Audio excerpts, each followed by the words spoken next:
Welcome to Broad Ideas. Hello. Who are you talking to? You. No. Hi. Rob's not here again. Today we have Reshma Saujani. I'm so impressed with this human. Like I have no legs to stand on. I know that doesn't really make sense. Where'd your legs go? Where did they go? No, we were a little out of our league. Mm-hmm. She's out of our league. She's a little out of our league. Yeah, she's amazing. I think we should just let her talk. Here's Reshma.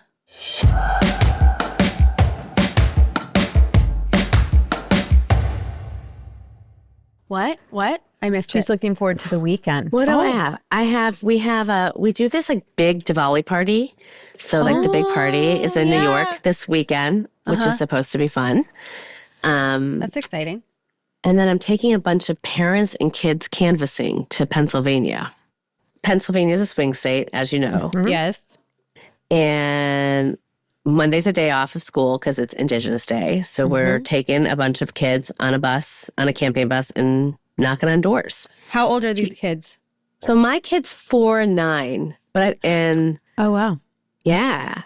I feel like I've always taken my 9-year-old, I've taken him canvassing a couple times. I feel like it's a good way for them to learn and kind of learn how to like be persuasive and sometimes meet really mean people. Yeah. Are they mean to kids? Sometimes, yeah. They don't fuck around over there. Yeah. Wow. My husband's from Pennsylvania. He doesn't fuck around. My mom is too, but she does. Yeah. She does fuck around. No. She fucks around for sure. Is your 9-year-old a girl? Boy, I have 2 boys. Boy. Oh, she has 2 boys. Same 9 and ages. 5. Are you serious? Yes. Yeah. Isn't it the best? It's the best. I didn't want them though. I wanted girls. Same. 100%. Are you done? I have to. I'm done because there's nothing down there anymore. Right. But I feel like it is. If I'm honest, it's like only regret I have not having a daughter. I know. It's a thing, right? Yeah. I know. I'm with you. I'm done too. One daughter. And we hate you. Yeah. Because there's always that thing is like when you see them and you're like, I want that, but I don't want to go through whatever it would take to get that. Mm. Yeah. Well, it's so interesting, right? Because you feel like you have, like with a daughter, like maybe you can like shape her into all the things that didn't happen for you. Right. Maybe you can fix the relationship with your mother that you know what I mean, want to repair. In my case, I'm speaking for myself. I mean, there's just so many things. But boys, like, I don't know about you, but I've never felt love like that. I've never felt love like that in my life. I was thinking about that holding my son yesterday. I had the best time with him at the grocery store, like an absurd amount of fun at the grocery store because he was saying new things and he was holding the list and pretending to read. And he was like, I want cookies and watermelon and like saying all the things he wanted. And I was like, this love is disturbing. Right? Yes. I mean, I have that too. No. But the thing about boys is it's also a lot of energy. For me, there's so much physical energy. And they smell. Yeah, I They're love them. dirty. Yeah. And it's chaos. It is true. It's, I just think it's, there are times like my son's like, you're just so beautiful, you know? And I'm like, nobody tells me that. Like, you know, or like the way they need to touch you and just be on you. It's like they need you. Yeah, it's incredible. It's really incredible. But I think they need you. And that's where, Rachel, you're going to be. Yeah. I'm fucked. Yeah, they are. At least mine are so physically affectionate. If one of them sees me cuddling the other, forget about it. It's on. Yeah. Yeah. I mean, okay. No, go ahead. Go tell us. Are Tell you us still what we're cuddling? missing. Are you still cuddling? Oh, yeah. Oh, good. My daughter, though, is particularly attached. Like, she could still be inside me if she had the choice. You know? She'd be like, open up. I'm coming in. I'm coming in. That's where I want to live. So it's a little different. But I do, I definitely know friends of hers that are not Cuddly. It's just, there's a romance to it in a way where they like hold your face and look at All you. right, now you're just rubbing it in. You know? Yeah, that's what I'm trying to do. Wait, I have a Well, question. you for got a girl. Yeah, please. So did your careers change when you became moms? Yes. Tell me. Well, I'm like, I don't want to hear from you. Yeah. Well, yeah. Well, for me, it's just more so it all revolves around her. So where I could just pick up and go and do whatever, that completely changed. That's the most drastic for me because I won't, there's things that I have had to say no to that I never would have. Before. Yeah. Right. I think mine intensified, to be honest. I think before having children, I was more focused on like healing and growing on a personal level and figuring out what my next steps were. And by the time I had my children, it kind of woke me up to, okay, check, go. And now is the time for me to evolve in career. So it kind of came before. Oh, that's interesting. Yeah, it's not normal. I'm dyslexic, so things happen in It reverse. makes sense. That's interesting. What about Well, you? yeah. I feel like having my kids made me really focused. Like, they taught me almost how to say no to the shit like I didn't have to do. I think they made me more intentional as like an activist, right? So like I had my first son when I was building Girls Who Code. And so I would take him everywhere with me. And then he kind of really taught me what I needed to do and what I didn't need to do. I think he then helped me as like a CEO really.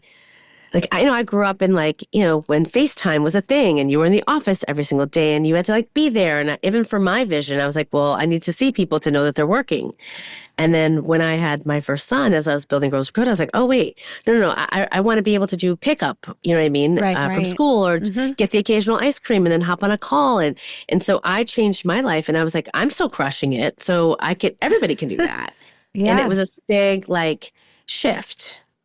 Wow. Girls at Code, tell us how that came to be, because that's so inspiring. Oh, thank you. Girls Who Code is like... It's beyond. Yeah. So I am not a coder. So I'm like a really weird person to have started Girls Who Code. I majored in poli-sci and speech communications. I found myself like in my early 30s, like working corporate world. I hated my job. My parents came here as refugees, so I've always been like an activist. Like I was like born with a bullhorn in my mouth. Right. Yeah. And I found the courage in like my early 30s. I decided to run for Congress. And I ran against this woman who had been there for like 18 years in like a Democratic primary. And I was just so freaking naive. Like I thought, I'll just shake every hand and meet every voter and like live at the subway stop. And people will just really like all my ideas and like I will win. And I was the first South Asian woman to ever run for Congress. Wow. And I ran and I got crushed. Like it wasn't like even close. But as part of that, I would go into New York City schools. And that is when like coding was starting to take off. So it was like 2010. So like Instagram was coming up, Facebook was coming up. Like people were like, technology was starting to take over our life. But when I went into those computer science classes, it was just like nerdy boys and there weren't any girls. And so when I lost that race, I was like, all right, I'm not going back to the private sector. I want to make a difference. Even if you all won't elect me, like what's the one thing I saw in this experience that moved me? And I kept thinking about those classrooms.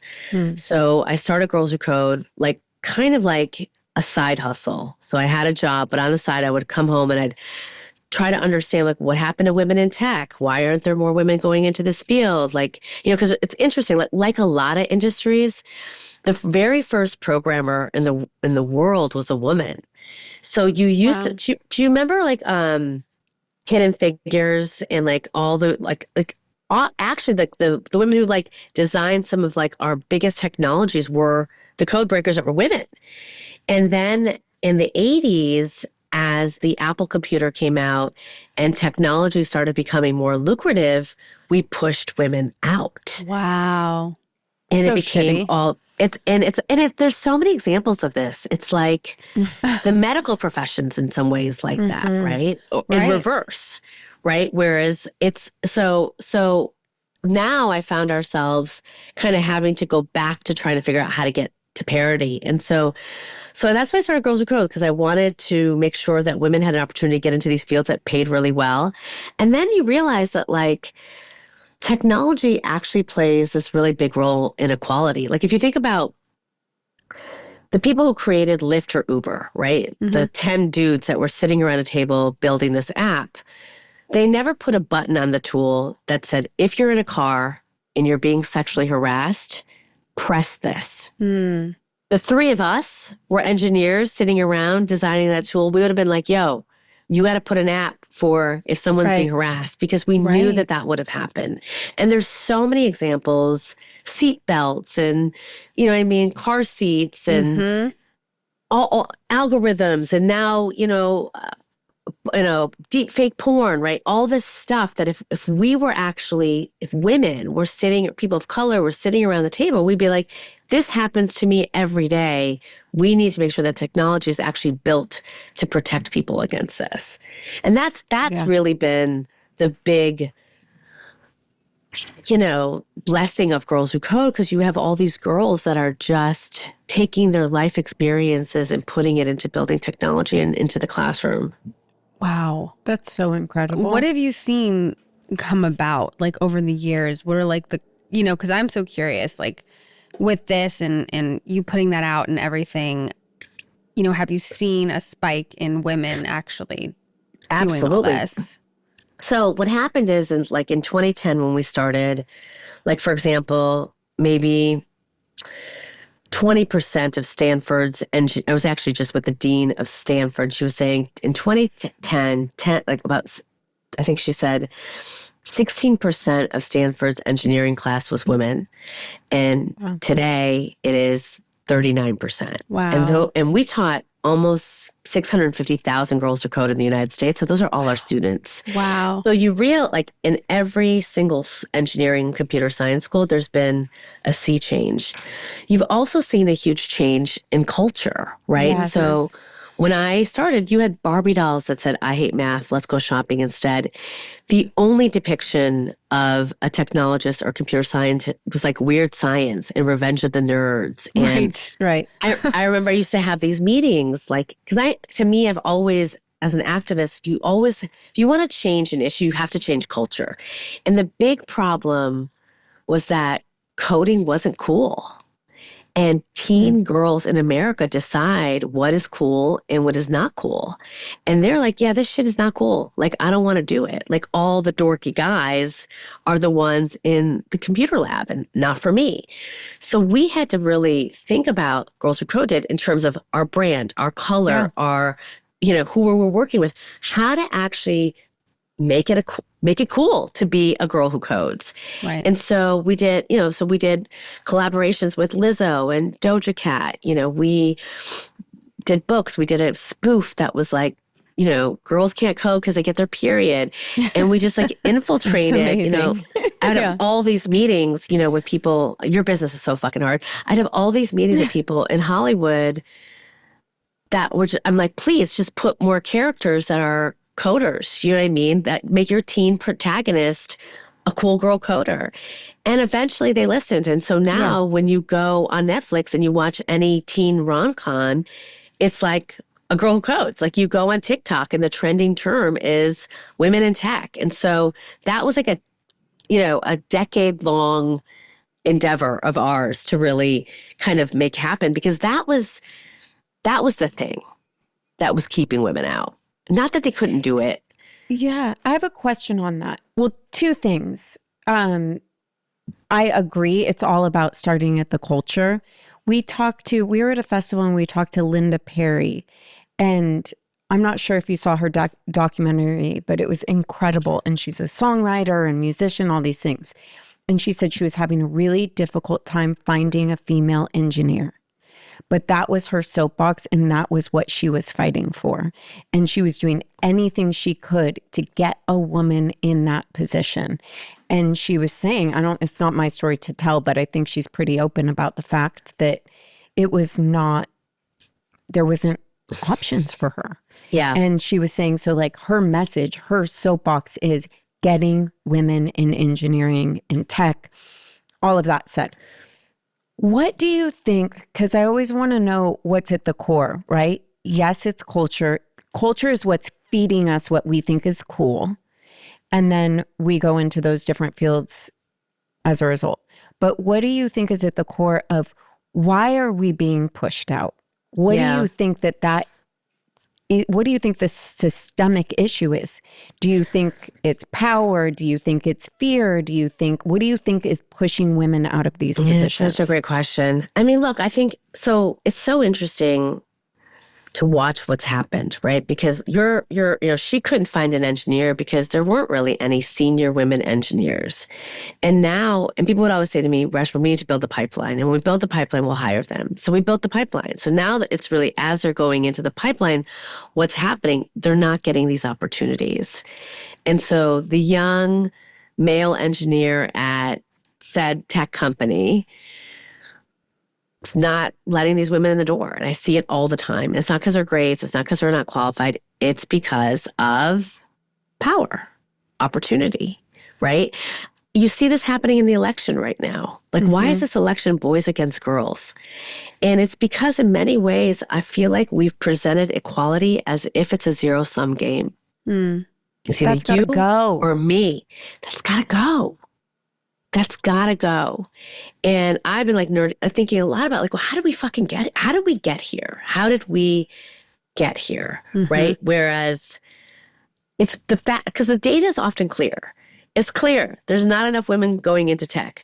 We need more women going into tech because we'll just build better things, right? If you actually have more of this gender going in. So like, what's the impediment to people who are gatekeepers towards that letting that happen?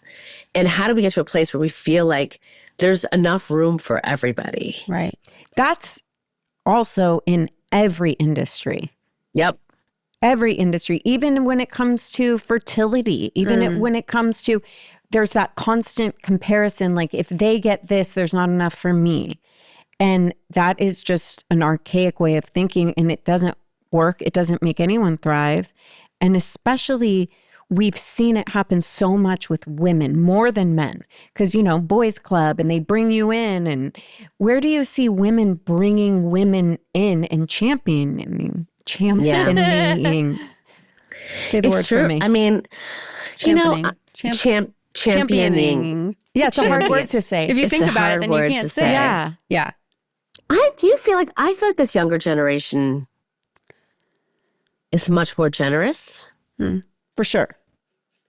Because they maybe don't see it or experience it the same way that we did. Well, they're growing up in a different time. It's completely, a different generation with what's happening. And they're not seeing things the same way as we did. We grew up obviously with a lot more of that. And what's interesting, so my daughter recently has started an all-girls school, okay? And at first I was like, okay, I never thought that was something I was headed towards for her, whatever. But even like in the short time we've been there, it's incredible how they are empowering these young girls, what they're learning, how they're building them up. And I'm like, oh my gosh, this is our future. And it's so cool to see. And I've never felt more behind that than I ever thought I would, Yeah. And, I agree. In her STEM class, and she's showing me stuff there's on the computer that I'm just like, no idea how you just did that. Like, what, But it's just really cool. And I think it's right that this generation, it's just a whole different. It's a whole different thing. Yeah. And I think the thing with girls is like to make them feel, because then what happens is the older they get, because of social media, because of definitions of beauty and the way you're supposed to look and the like button on Instagram, we destroy their confidence. Destroy What their confidence. do we do about that? There's no social media. Like, I've been training my daughter. I'm like, whenever the time comes that you get a phone, it's a dumb phone. You are not having apps like social media or whatever. Like, and I know it'll be around her. Of course, they're going to be aware from. They're going to have friends doing their TikTok dances or whatever. And I have friends of mine who have older girls and they're dealing with it now. But like, I just wish all parents could come together and just be like, we're not doing this. Like, we're not doing ban it. And the fact that they think like, oh my God, I was reading something about Roblox. Oh. And I'm like, and my son does Roblox. I'm like, what the fuck? course. It's like a haven for pedophilia. Like, Yeah, is I it? know. Oh, yeah. Yes. Is it? Oh, yeah. You have to be so protective of Yes. it. Well, because anyone can just like contact you, right? Yeah, but While I'm you're also like, playing. why are these motherfuckers not afraid of us as parents, right? Like Right. that they are not controlling something that they know is happening on their platform. It's the same thing. For how long have we been saying Instagram and Facebook is messing with girls' confidence? It's increasing suicide rates and self-harming, etc. And I know. they don't do anything about it. Did you read It's The Anxious Generation? Yes. Yeah, I know. Did it make you anxious? Yes. It did make me But anxious, don't and it you made me think- have to give up my free time to hang out with my kid. It's such a perfect way to put it.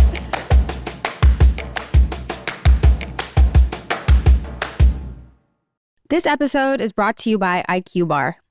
Olivia, do you have a favorite IQ Joe flavor? Oh, for sure. The hazelnut. I know. It helps with my early morning workouts, I'll tell you that much. I know, and it doesn't make you jittery, right? Nope. IQ Joe, it provides energy without caffeine jitters thanks to magnesium. It also boosts focus and mood with its magnesium and lion's mane blend. Start each day right with IQ Bar's brain and body boosting bars, hydration mixes, and mushroom coffees. Their ultimate sampler pack includes all three. And right now, IQ Bar is offering our podcast listeners an exclusive deal, 20% off all IQ Bar products, plus get free shipping. You know what's also so good? Their IQ Bar comes in 9 flavors. Okay, so you can snack smarter with IQ Bar. More fiber, less sugar, and carbs than the alternatives. Their flavors are mint chocolate chip, chocolate sea salt, banana nut, toasted coconut chip, lemon blueberry, peanut butter chip, and there's more. Those are just to list a few of my faves. And right now, IQ Bar is offering our special podcast listeners 20% off all IQ Bar products, plus get free shipping. To get your 20% off, just text IDEAS to 64,000. Text IDEAS to 64,000. That's IDEAS to 64,000. Message and data rates may apply. See terms for details. Broad Ideas is supported by Article. I talk about how much I love Article all the time. Every time I feel like I need to replace an item of furniture, I go straight to Article. I have my desk I have loved for so long. I'm actually eyeing some couches for this podcast room because it's time to maybe have a little change, and they're so comfortable and so cute. Article believes in delightful design for every home. And thanks to their online-only model, they have some really delightful prices too, which I love. Their curated assortment of mid-century modern, coastal, industrial, Scandi, and boho designs make furniture shopping simple. Article's team of designers are all about finding the perfect balance between style, quality, and price. They're dedicated to thoughtful craftsmanship that stands the test of time and looks good doing it. Article is offering our listeners $50 off your first purchase of $100 or more. To claim, visit article.com/broad, and the discount will be automatically applied at checkout. That's article.com/broad for $50 off your first purchase of $100 or more.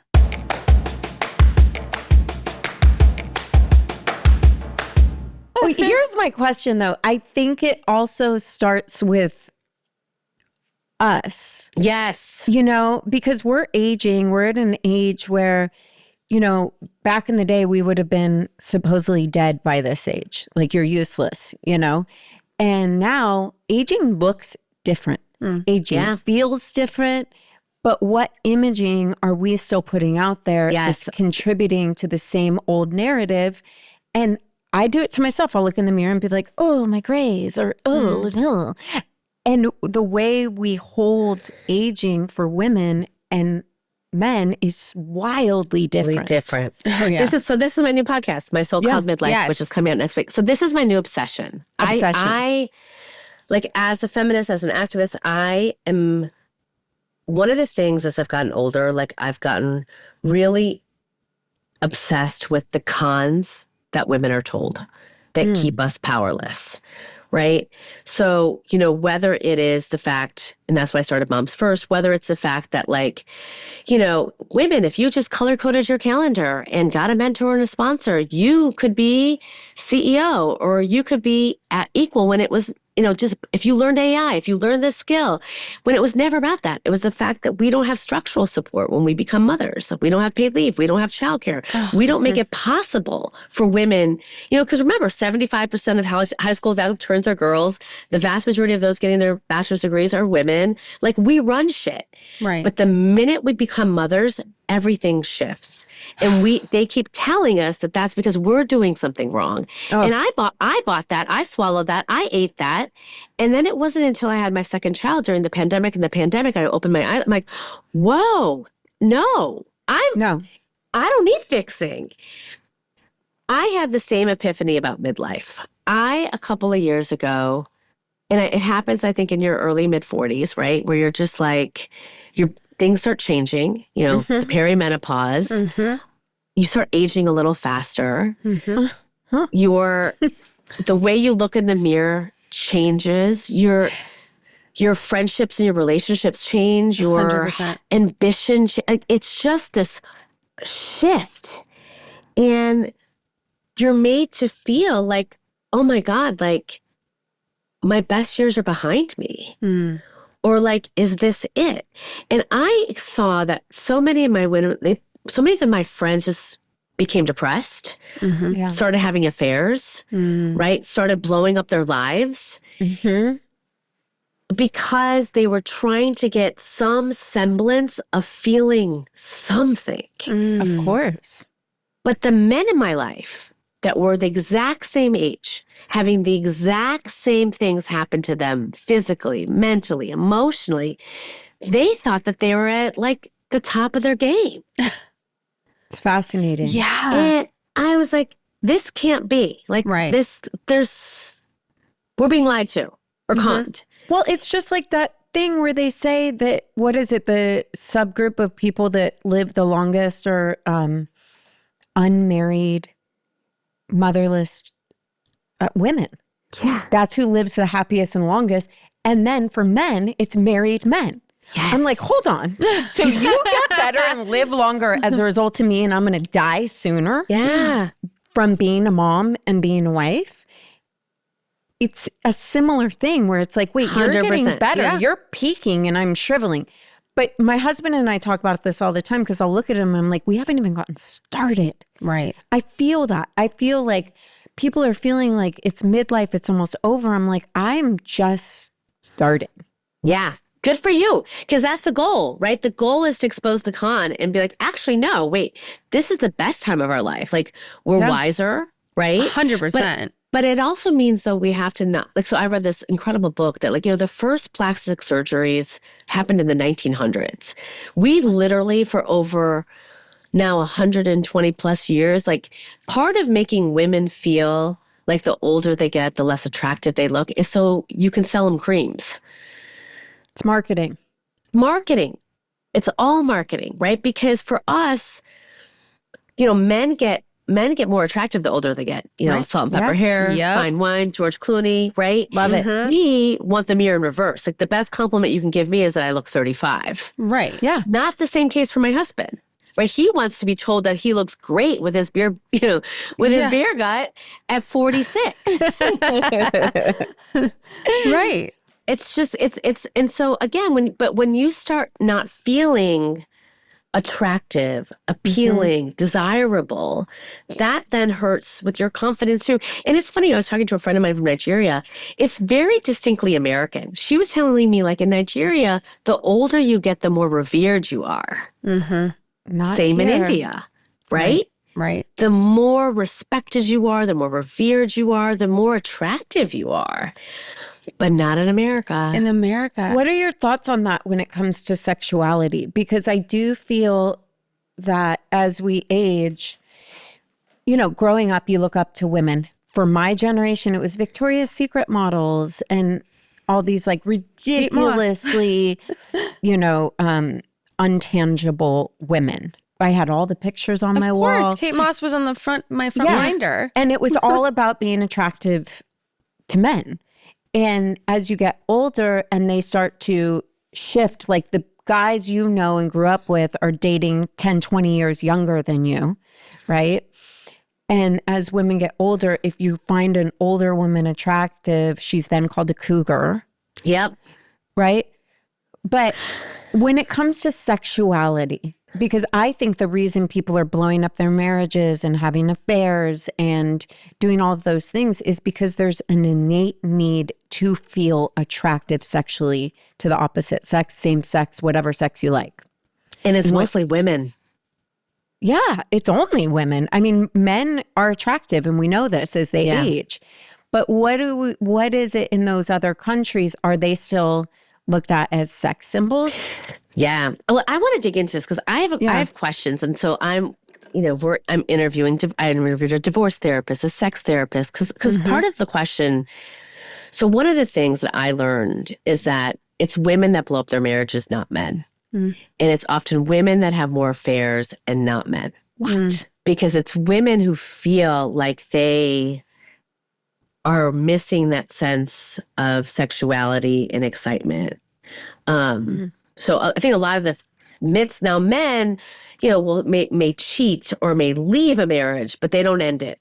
Right. So it's for often different reasons. And so one, I think a lot of the myths that we might have about who's doing what might not be what we think. But then the second piece of that is also about the fact that, like, why are women, if they are cheating, why are they cheating? Are they cheating because they want to feel desirable again and they're not feeling that in their marriage?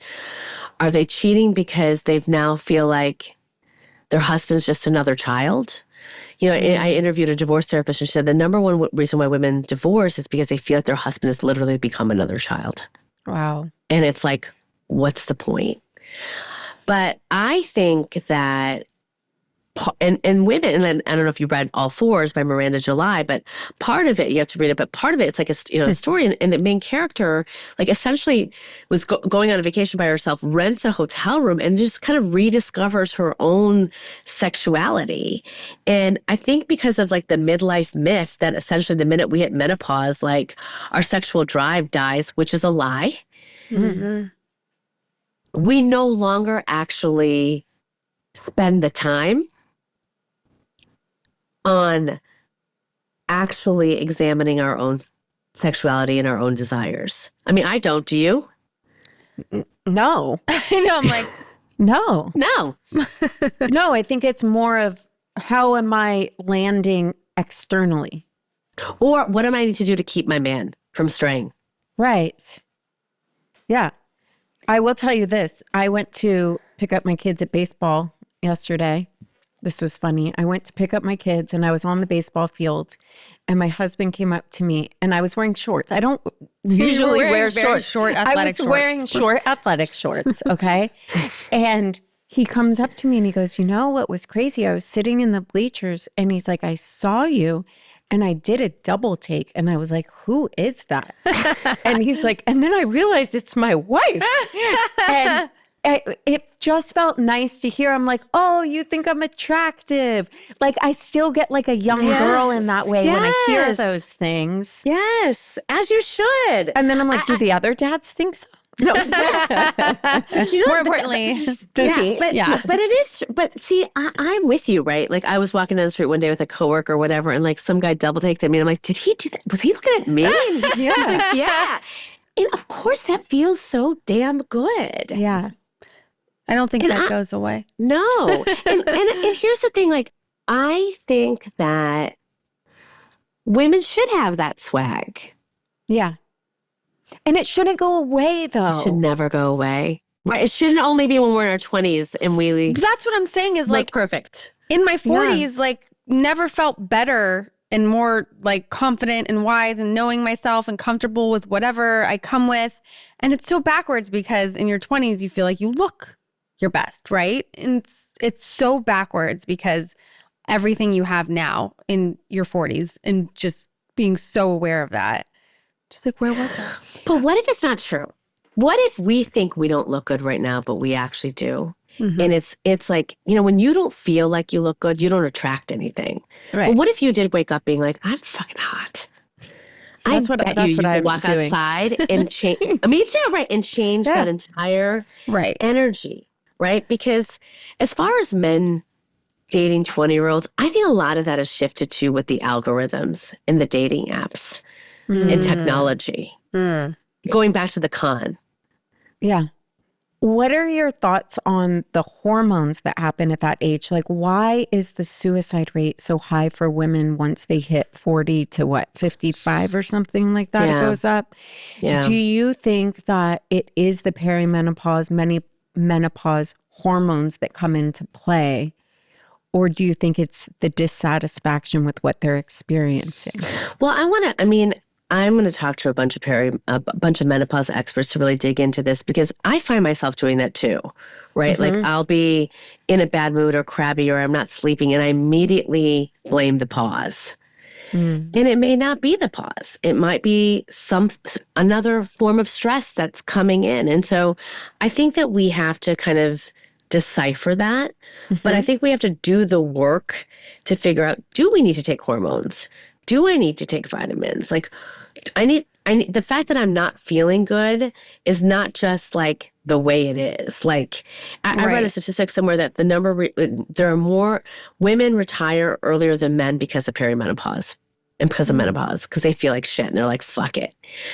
So I think that more people are getting more educated on this and on what is available to us. But the second piece of that is I think we got to do the work about our lives. Yeah. And I think part of the thing is I have a 4-year-old, a 9-year-old, 2 older parents. I just don't have, I don't have the time to go in because I think so much of I'm still carrying stuff that happened to me as a kid, the traumas that happened to me, the experiences that I had, the stuff that I haven't been able to spiritually unwind because I don't have the time to just sit and process my feelings. I could argue you on that, though. Tell me. Are you giving yourself the time? Because you have this. No, I am not giving myself the time. No I one's, have the time. You do, but I'm not giving myself the time. Even something like someone was telling me, I schedule my workout every day. Yeah. And someone was telling me, I wake up and I listen to my body. I'm like, wow, you can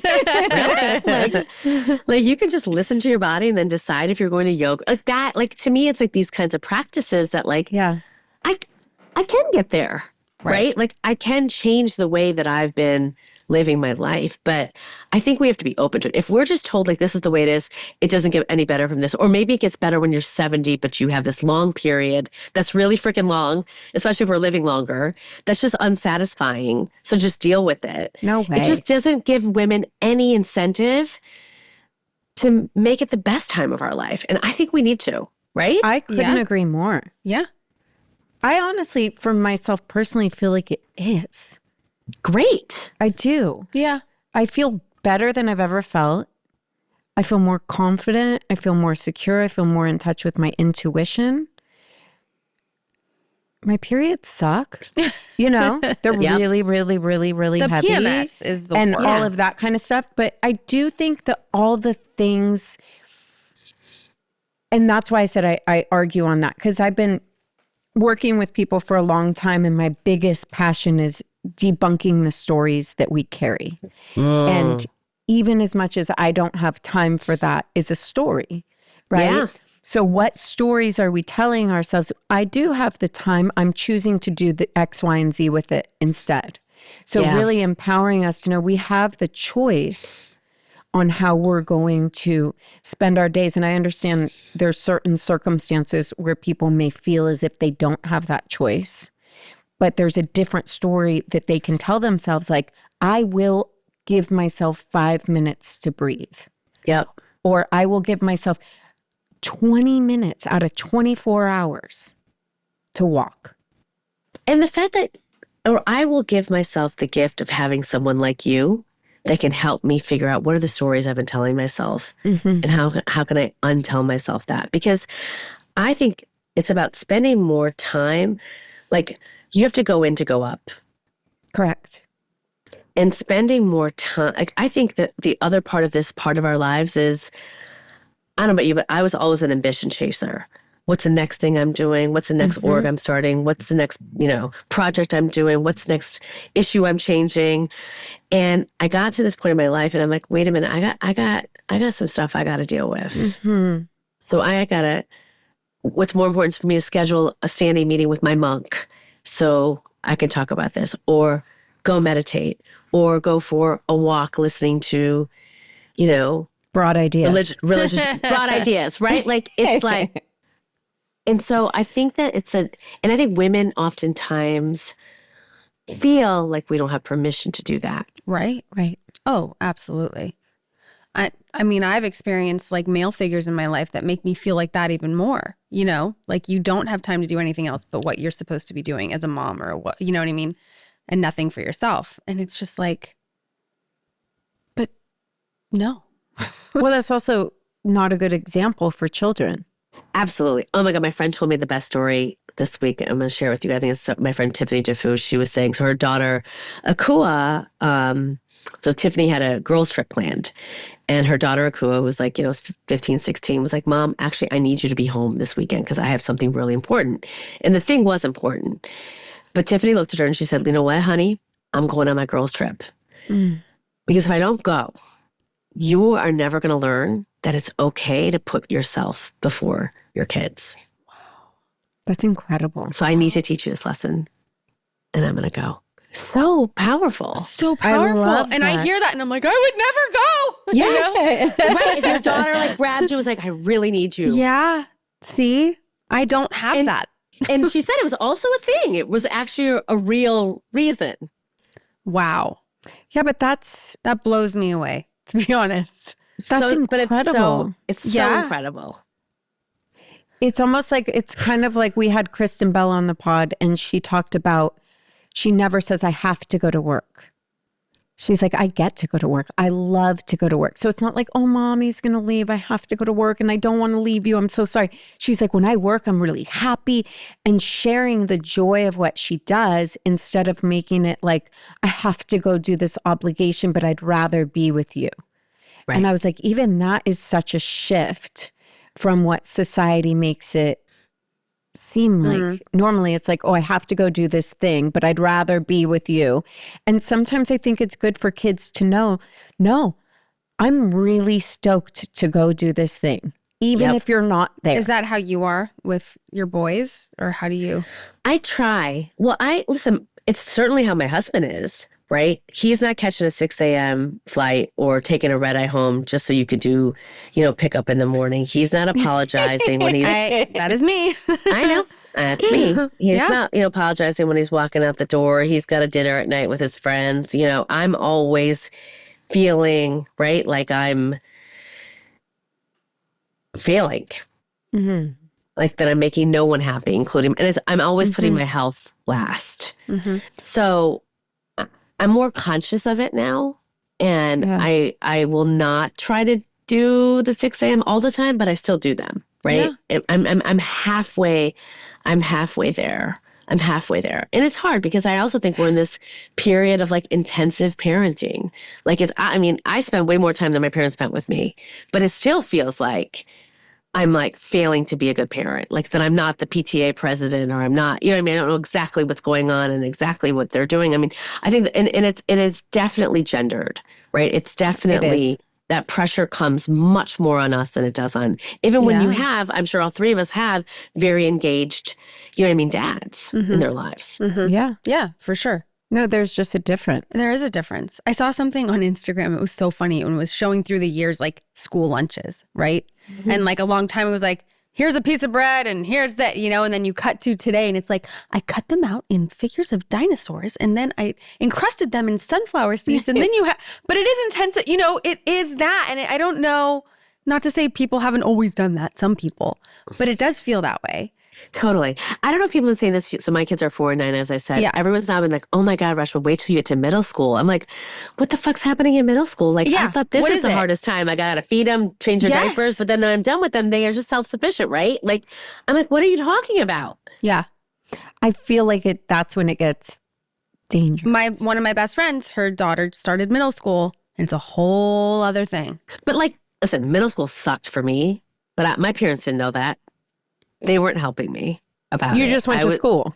I went to school, got bullied, harassed, had the wrong shoes, wrong clothes, wrong things, and like dealt with it, You dealt with it. See, but that bothers my insides. Because you wanted me to like have I someone want you to have whatever you want. Like, it makes me want to cry. Yeah, like, that you went through that. Yeah, like any child at that age just feeling those feelings. I remember we used to cut the Guess symbol out of our jeans and sew them onto new jeans so that we would feel like we had what the other kids had. And it's a horrible feeling. Did your mom do that for you? No, me and my sister did it. Yeah. But you had the Guess. So yeah, but we outgrew them, and my mom couldn't afford to get us more. I was like, I'm confused. So we would cut it out and sew them onto the other jeans. Right. Yeah. It's, you know what? Oh my God, you guys, I just remembered something so sad. What? Like my best friend in junior high, she wore like the same jeans every day. She liked them, And like one of the kids drew with like eyeliner or something, like made a mark on her pants just so they could see if she wasn't washing them. No. Oh my God. Jeans every day. Kids are fucked up. So mean. I mean, so much shit happened. We were never wearing the right stuff. We were refugees. You know what I mean? My parents were Indian in like a white working class neighborhood. Like it was like our names were like Reshma and Keshma. Nobody could fucking pronounce it. Like it was not good. Like I don't even. It's funny. I was interviewing somebody who's like, incredible woman, Sahaj, who wrote this book, Brown Girl Therapy, about how so many children of immigrants actually have blocked out their childhoods. Like they just don't remember because there's so much trauma. That's kind of how I feel a little bit about middle school was rough. But that being said, maybe I'm a little bit of like rough and tough is good sometimes. Like I'm fucking tough. Yeah. I have an enormous amount of resiliency, and sometimes I'm like, I want to like push my kids. I'm like, tough it up. Right. I definitely need to. Do you think that attributed to you being so ambitious? I think so. Like, I think I was always seeking a little bit of my parents' approval, and they were too busy trying to survive to give me their approval. So I think that was it. Now, I think the downside of that is I have a really hard time kind of really getting into my emotions. I just lost my dog was my soul dog. And it was, I lost her in February, but she was the first kind of, my husband teases me, but he's like, she taught me how to love. I know this sounds. No, completely understand. Love. Yeah. But I needed experiences when I got older to kind of tap into that so I could let the walls down. And especially with what I do, it's like all I feel is everybody else's pain. And you have to be in touch with your own pain. Like you can't understand other people's suffering until you understand your own. Right. Right. And so she was like the nutcracker. She was the nutcracker. Oh. Yeah. And do you feel like you have more access to it now? I absolutely do that. And I think that I had a ton of 10 years of fertility challenges, more miscarriages than I can count. Really? And so that kind of really tapped me into grief in a way that I didn't feel before. So I feel like now I'm very plugged in, but I still do like a side hug when you try to hug me. I can't really go into it. Wow. Like I still working on it, but I'm attuned to it. Wow. Well, that is really exciting. I would love to see what the journey of you doing this podcast at this age, having already done so much and being so successful as an activist, to see the kind of unfolding of that cracking you open a bit. And kind of, right, it's like the journey that I'm on, and then learning a lot about I think the things that we've told ourselves, right? The stories we need to unlearn. Yeah, I'm really excited. I'm sure you get it, right? As you've been on Broad Ideas journey, it's like, it's such a gift, right? To be able to kind of both get this wisdom and then send it out into the world for others. Yeah, but these are my favorite conversations, and speaking with you on just all of this, because it's just so important, and it's so cool to meet other people who are kind of like on the same wavelength and even the same age and kind of dealing with all of these things. And you putting this new podcast out into the world and talking about that, because what important messaging. And for young girls, women our age, older, whatever. And I just think it's such a cool thing. And I'm really looking forward to listening to it. Well, it's out next week, October 16th. It's going to be great. Julia Louis-Dreyfus is my first interview. And amazing. I interviewed Justice Ketanji Jackson, which was such a soulful conversation. So there's a lot of great stuff coming up. So thank you so much for having me. Are you kidding? Those are incredible guests you have too. We were like, whoa, whoa, whoa, whoa. Yeah, whoa, we're like, All right, well, you both need to come on now too. Yeah. Oh, what an please. honor. It would be an honor. It would really be an honor. I think everything you're doing is so incredible. And I also am kind of curious how the canvassing goes this weekend with the children in Pennsylvania. Do you know which way the kids swing? Oh, do they? They're only allowed to swing one way. One way. You're like, you're on my bus. There is a one-track road. Listen, you know what? The world is a really interesting place right now. A lot of these conversations are bursting open.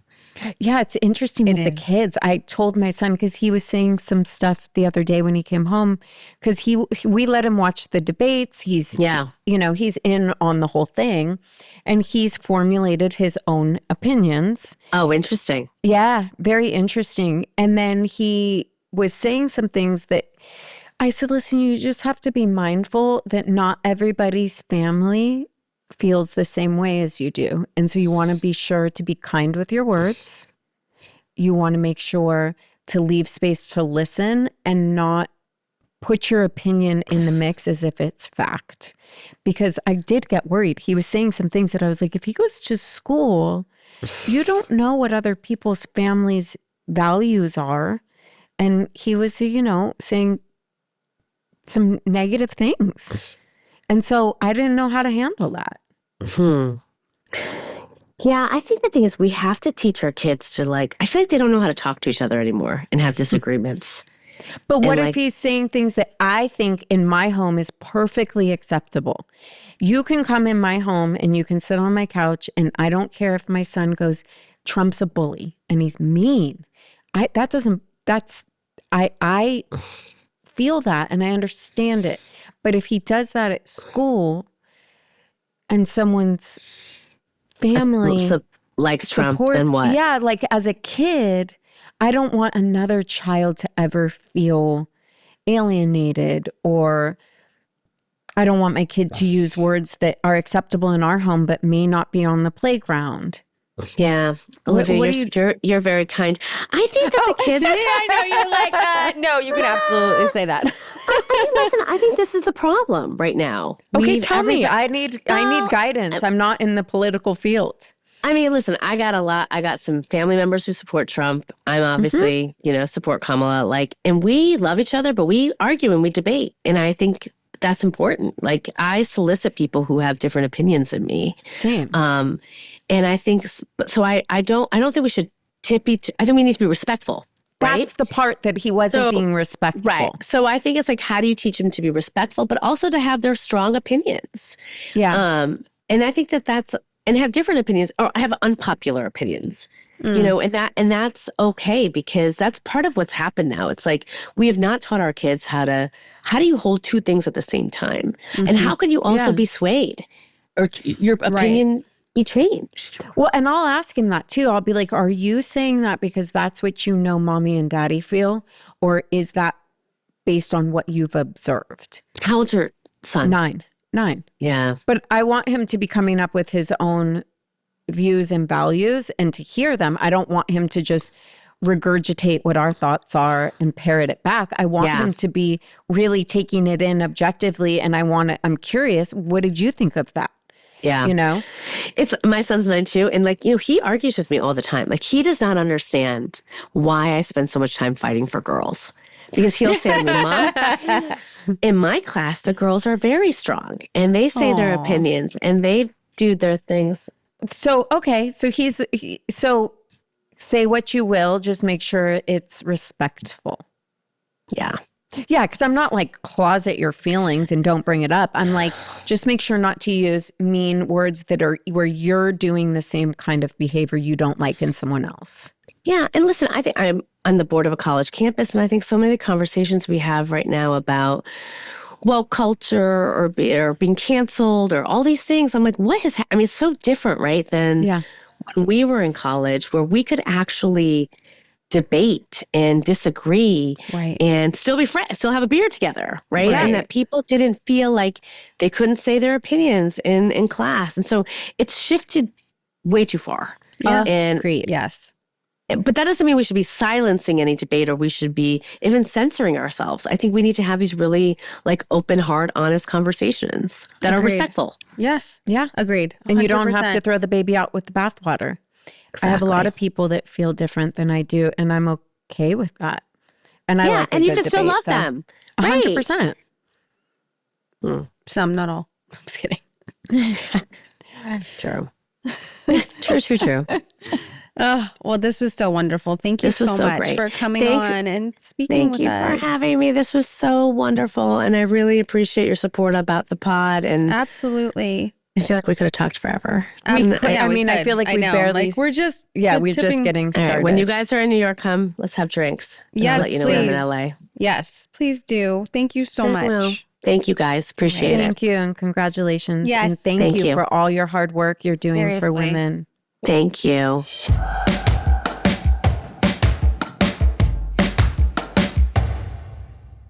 Hello, Rachel. Hello.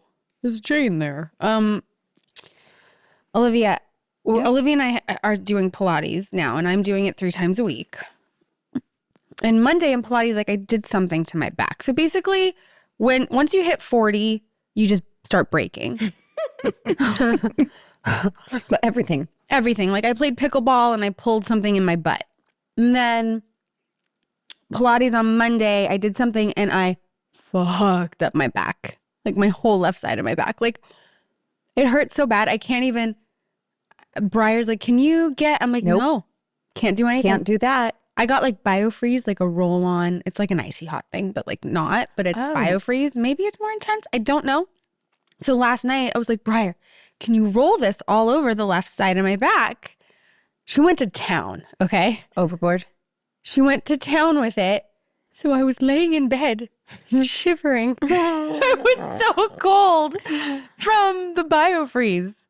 Like freezing. I needed an extra blanket. I was like laying there like, but it felt so good and it helped my back. I accidentally overdosed Elliot on that once because he was having growing pains. Yeah. So you gave him icy hot. You know what you should try if it still hurts before you leave? Arnica?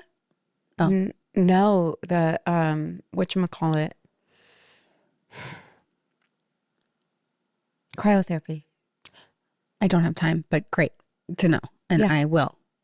It helps with the inflammation. Okay. My body is a wonderland.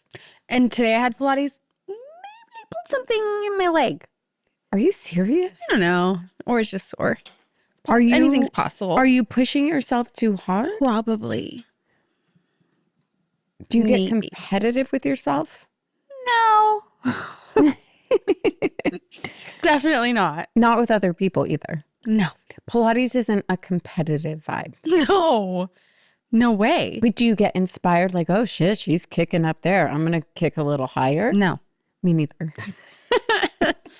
But also we have an amazing instructor who's like, why is she so dope? She's the coolest ever. She really is. Yeah, like I want to be her a little bit. We should be like actual friends with her. Yeah, she's the shit. Yeah. Yeah. She's so warm. The warmest. So warm. Love her. Me too. What's the studio called again? The studio? That she has. I don't know. Because I was going to say we could plug her, but we can't because we don't know what it's called. I don't know what it's called. I know where the door is and I know how to go inside. But I'll ask her. Something dog? Well, I don't know if that's the... Oh, that's not where she has. I don't know. I don't have an answer for you, but I will get one. Okay. Did we talk about how nice you were to the girl in Pilates with us? Please tell the story. So Rachel's warm. Very nice. I'm a very nice person. Very nice person. Nobody's going to ever be like, oh, she was not nice. You know, she's very nice. But she's not necessarily going to like just start chatting up random people in class. Well, I talk to people. I've had a friend from school be like, you always talk to people. Yeah. But I'm very friendly. This was different. But it was a different type of friendly. Yeah. So I thought we were taking a class with first-time people in the class that she's never met. And all of a sudden, Rachel's like, go, Meg. Look at Meg. Look how I'm copying her. She does everything right. And I was like, dude, Rachel is going so fucking hard for this girl. Like, what is... You were so confused. I was perplexed because it wasn't normal. Yeah. It wasn't just like normal, open, kind, like, here's a person I just met. Right. I'm going to be nice to them. It was like, Meg, she's our girl. She can't do it. No. I was her number one cheerleader. And you should have seen me this morning. What were you doing? I was just watching Meg. I was like, well, she does it perfect. Yeah. Whatever she does, I'm going to try to do. Yeah. And that's how she was acting on day one. Come to find out, she's a mom friend from school. So Yeah. she actually knew her. But if I didn't, that would have been amazing. My face hurt. I was so confused. I was like turning red. I was like, she had Spanx leggings on, okay. and we need them. Oh, really? Yes, Meg does everything right. I mean, Meg can do no wrong with her barn coat, barn jacket, barn coat. I told you. But do you say barn jacket or barn coat? I don't know. Because I thought you were saying barn coat. I probably was. She's got the barn coat. Listen, either way you say it, it's still the same thing. Barn coat, barn jacket. How do you feel about barn coats? I'm obsessed. I have I know. 3 different versions of it right now to try on and then return what I don't like. Why don't you return it over here? Yeah, I will be returning Not it so to much you. over there, more over here. More over here. Not so much here. Meg. Love Meg. So that was my girl name. Because you said that. Let me just tell another story in Pilates. You, in Pilates, like Meg is her name. And all you said was, Meg. I always wanted to have a girl. I had already told her that was my name. Oh, I thought you like didn't follow up with like, and that was my girl name. All I was apart for, because I was in the room, was you being like, Meg, I always wanted to have a girl. We both thought we were acting a fool with weird. this girl. Oh my God, I'm dying. You literally. No, the name Meg was from the play Crimes of the Heart. Mm-hmm. And I always loved it. Feels like old But is school. it Meg short for something or is it just Meg? I like just Meg. Just Meg. Yeah. Love that name. It's like old school romantic. Do you have any Megs in your life? No. Any children? What? Do I have an extra child named Meg? No, in your life that you like what the psychic said. No. Okay. Just wondering. No. Nobody's named their kid Meg since Meg. Do we know if it's short? She doesn't even, she gets a whole podcast episode. She does. Fucking, she's the shit. She is. Buying her leggings, buying her barn coat.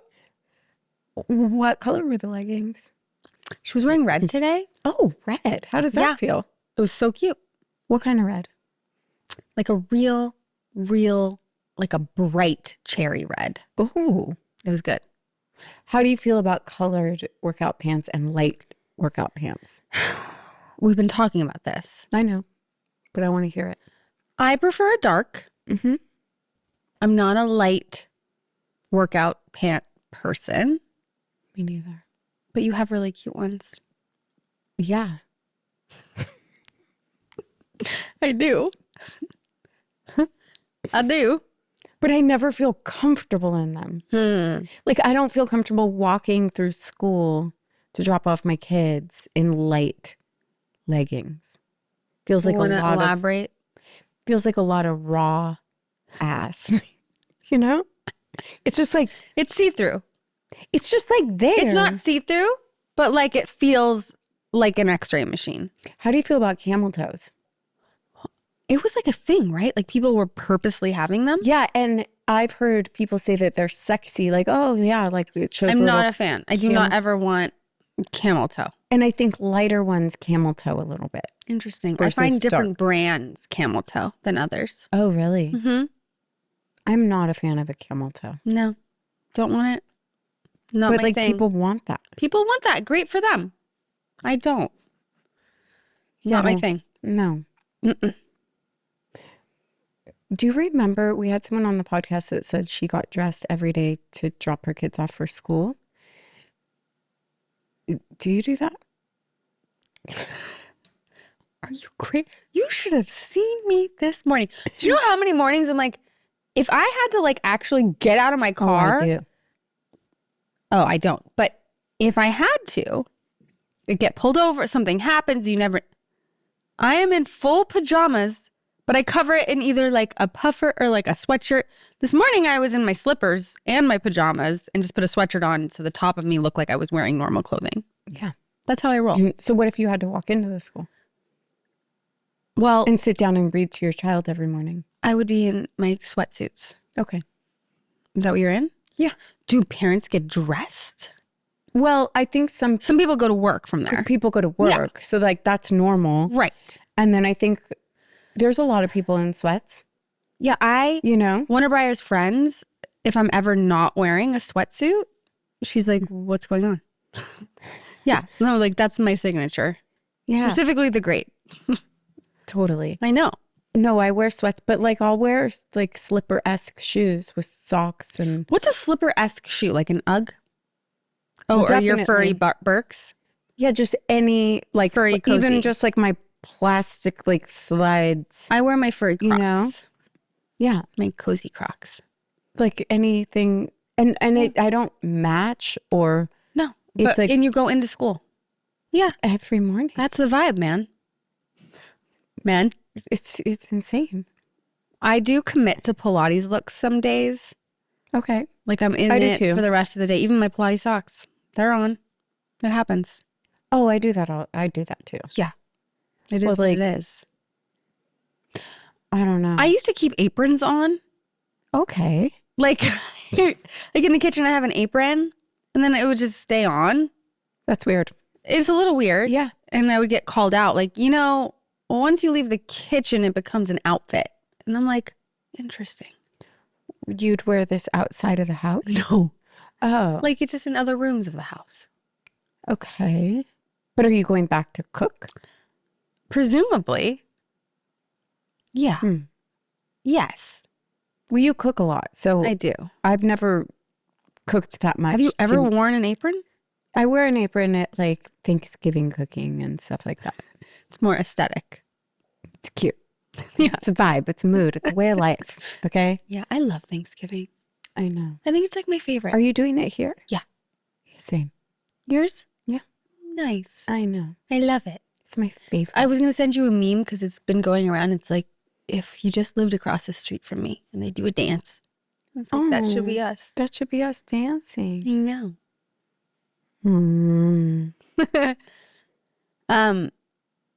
Okay. Right.